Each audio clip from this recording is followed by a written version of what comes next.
Well, it's important, as Attorney Nicolai pointed out, to look to the statute to begin with. That's what sets the really the parameters and the environment of what the court's rulings are today.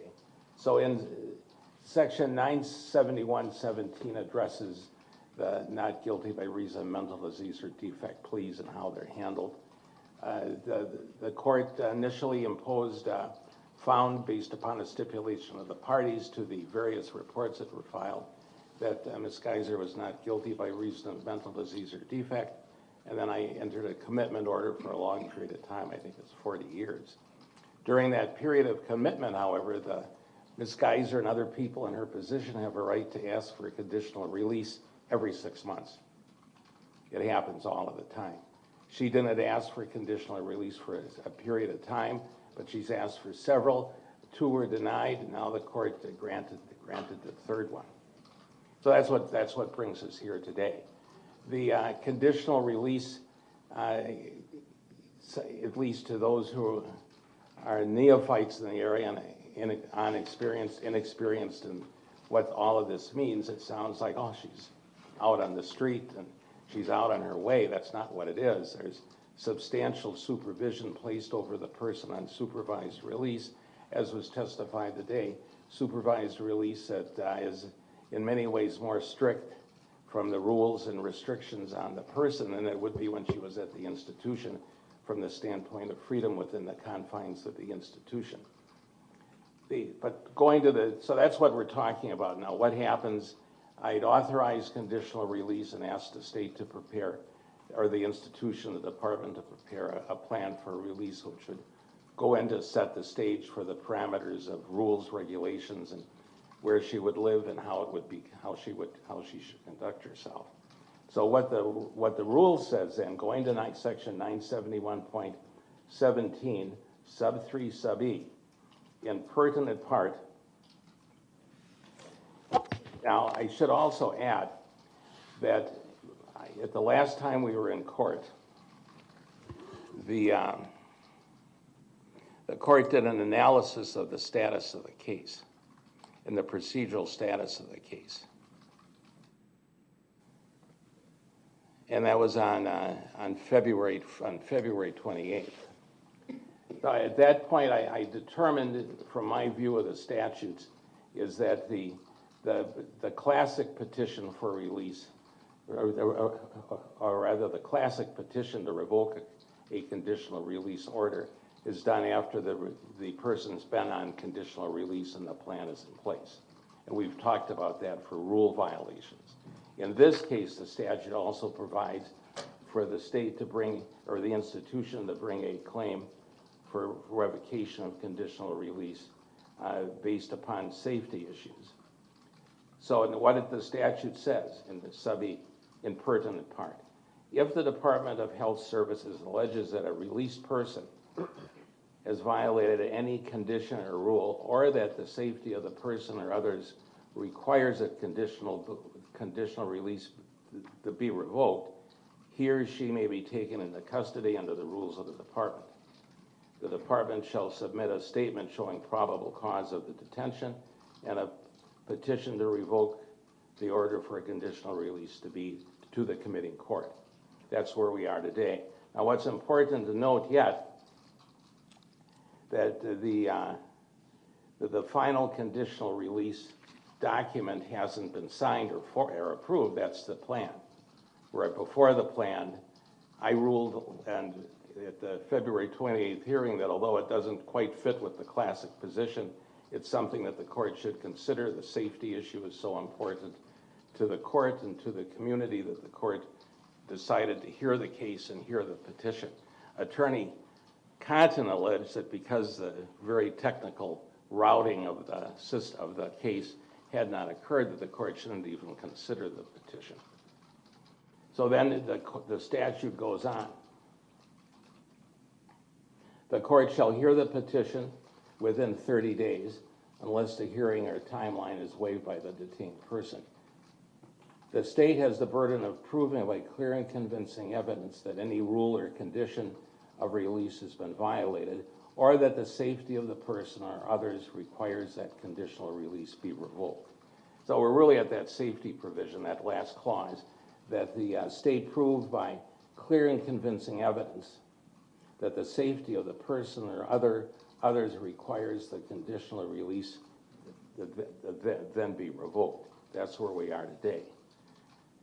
Now, today, I heard testimony from a number of individuals, from the individuals who were involved in submitting the petition to the court with regard to the various allegations. The court heard from the therapist that has dealt with Ms. Geyser for last year, but herself has had worked at Winnebago for 15 years, and I think she said she's had hundreds of people that she's been a therapist for. So she's experienced. What's important, and when any of these individuals testify, is that they not do it out of they testify not out of a book or some formula that they read, but they actually have experience in addressing these particular issues and how the court should address it and how society should look at what's happening. So I'm satisfied that with Ms. Portman's testimony, that she testified as an experienced therapist addressing the needs of the public and the needs of certainly of Ms. Geyser, and what the institution's reaction to the allegations in the petition were. I'm satisfied from what Ms. Portman testified to that there was no reason to stop the process on conditional release and to go forward with the conditional release program and to have the plan developed. What I looked for in the testimony was, did Ms. Geyser lie? Was there subterfuge? Was there manipulation? Was there game playing? People we're always told that Ms. Geyser is smart and intelligent. Intelligent people have the ability to game play, to play the system, if you will. Even in tense situations, they understand how to proceed. And they know they have developed techniques and strategies to manipulate those people that supervise them and watch them. Now, none of that came out today, that any of those circumstances exist. So I'm satisfied Ms. Geyser's communication with people in the institution and who she talked to about the conditional release team to was truthful and accurate. She reacted to questions that she was asked. I saw no hidden agenda on her part, no lying, no misrepresentation. That's important from the court standpoint. With regard to much has been said about books, the nature of the book, no one testified about what the book was really like except for Dr. Robbins. I was somewhat taken aback when he said it was a humorous book. I don't know whether it is or not. I'm assuming people on the supervised release team had looked at it and knew what it was. But he basically put the book in context. Nobody challenged that context. With regard to the contact with Mr. Pagel, which is a matter to be concerned with, first and foremost, nobody disagrees that based upon the nature of the case, the nature of Ms. Geyser's involvement in the case, that she's going to be subject to, if you will, public scrutiny, the public notoriety, public curiosity. And there are people out there who obsess over cases such as this. I don't know whether Mr. Pagel necessarily is that, but there are people out there that will take advantage of the system for their own purposes. There is nothing in the information that we have brought forward that when Ms. Geyser developed a sense of what the person was really about, she stopped contact. There's nothing in the record that shows that she did anything to encourage the person beyond sending him some pictures and doing things like that, which she probably shouldn't have done. But I don't see that in and of itself as a reason to find that she's at risk for herself or at risk to harm the community in a conditional release plan. We can't stop other people from contacting her, from doing things that they shouldn't do. But what we can do is regulate and monitor Ms. Geyser so she doesn't encourage that. Now, there's nobody testified today that she encouraged any of this stuff. Now, she was participating, she communicated with him, she saw him, but that doesn't mean that she encouraged it or did anything to place her in an unsafe position. Now, I have to rely upon what's testified to. I don't have other information. I can make assumptions and draw inferences, but I need a basis to draw inferences. I don't see anything out there to draw any inferences that other than what's been presented. The picture's clear, it's transparent. I don't see the risk to the public. I don't see the risk to her in what other people do. Now, there's another twist to that, of course. If there was evidence that she called Mr. Pagel or communicated with him and said, come on, sneak in, get this stuff in, and we're going to get together, that's a different story. The postcard that talked about the intimate contact was, I can't comment on it other than the court recognizes, as one of the witnesses talked about, that what happens when somebody's in their 20s and they have sexual interests. But I don't see that the sexual interest went beyond just that, and it was stopped by Ms. Geyser. What do I do with that? I'm reminded of a TV commercial years ago that had a little lady going up to a hamburger counter and saying, "Where's the beef?" You know, we can laugh and smile about that, but there has to be substance to it. Supposition, accusation has to be followed by proof that convinces the court, according to the statute, by clear and convincing evidence that she's a safety risk, a risk to herself or the risk to the public or to property. I don't see that in any of the testimony that's been offered in support of the petition to revoke. I'm satisfied that, as terrible as the facts of this case are that brought Ms. Geyser in the court, I'm satisfied that under the statutes, she's followed the statutes. People may not like the fact that the conditional release is available, but it's there. And if somebody meets the statutory criteria, then conditional release is appropriate. The court followed the statute, did it initially on January 9th. It does so again today. I look for the proof. Proof is in the pudding, and these other little cliches one can talk about. But that's what the court has to look to. I see no lying, no subterfuge. I see no risks brought forward. Everything seems to be in order. Ms. Geyser appears to be rule-abiding. If somebody tells her not to do something, it appears from the testimony throughout the entire case, including at the hearing in January, that she follows the rules. Now, that's good. That's what we want people to do. People don't always like the rules that they are told to follow. Sometimes people get upset and they yell about it and they scream. They may cry, but they still follow the rules. It's when people don't follow the rules and they lie about it and then they go and sneak behind your back and do something different. That's where the concern is. I don't see that in this case. It hasn't been established. So I'm satisfied that the state has not met its burden by clear and convincing evidence to show that Ms. Geyser is a risk of safety to herself, danger to herself, or danger to others, or danger to property. On that basis, I'll deny the petition to revoke the conditional release. I will dismiss it so ordered. Now, I'm going to order that the conditional release plan be filed. The question is, when can it be filed? Now, there's certain, I should be the judge that hears it because of all the anecdotal knowledge that I have about the case. But I have certain limits involved.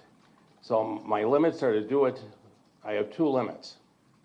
One is to do it before March 21st. The other limit is there have to be a waiver of time limits. And I do it on either April 25th or April 28th. So I need to know what the time frame is for the department. Yeah, we'll defer to whatever I don't have an answer. I think the state is trying to figure that out right now.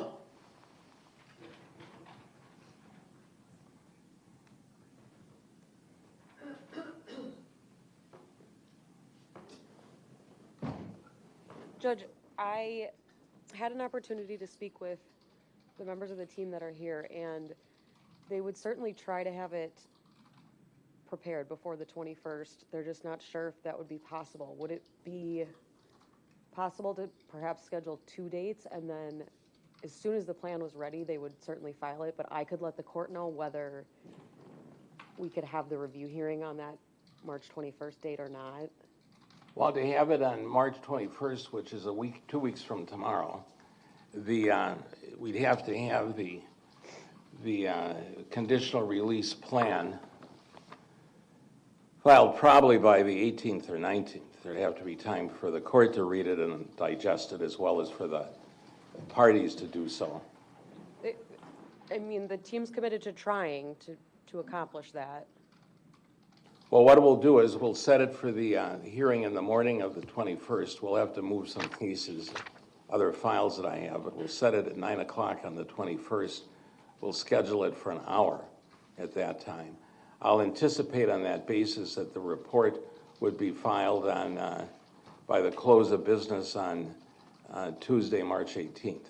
So it's a Tuesday. There'd be Wednesday and Thursday for everyone to read and digest the conditional release plan, and then to go forward with the hearing. If that doesn't work, the court will schedule the matter for 9 o'clock on April 28th. Could we schedule it on the 21st for 9:30 instead of 9? Yes, make it 9:30 on the 21st of March. So ordered. If it does, if I'm told the report, and we want the conditional release plan to be from a procedural substance standpoint, to be a good plan. If there's people are rushing it, that's not a good idea. And I want it to be done well. And so if it can't be done, I acknowledge the time frame. And so then if there's no objection from Ms. Geyser, we go to the April 28th date. Well, we'll see what the report looks like. Well, we'll see if it's here. Right. I agree. If it's filed on the 8th by the close of business on the 18th, we'll go forward on the 21st. Okay. I trust they'll get it done. Then that's the order, the court so ordered. I did, one aspect that I didn't mention in ruling with regard to the petition was it was significant that the 3 doctors who testified in the case and had recommended or had not objected to the conditional release going forward testified again today that what they saw in the petition for revocation didn't change their view. The court can listen to experts. The court doesn't have to rely on any experts. But in this situation, each of those doctors have participated in this case from almost the beginning and gave opinions when the court made its first rulings with regard to the case and found Ms. Geyser not guilty by reason of mental disease or defect, and then went and used them, and they've testified in they've presented reports in all the other petitions for release. So they're knowledgeable, they're credible, they understand, from my point of view, they understand Ms. Geyser's psyche and background, and in particular on the issue of subterfuge and manipulation. I'm relying upon them, and I'm satisfied it's good reliance that they did not detect subterfuge and manipulation, which is important. And that certainly will weigh in my decision-making process. So ordered. With that, then we've set the pattern and set the schedule. Thanks everybody for being here. I appreciate the short notice involved in this hearing. Appreciate everybody being here, and thank you all. And I would just ask, Judge, that you order her to be returned forthwith. Yeah, I'll order that she be forthwith returned to Winnebago. So ordered. All right. I'll be in touch right more. Court's in recess to tomorrow morning at 8:30.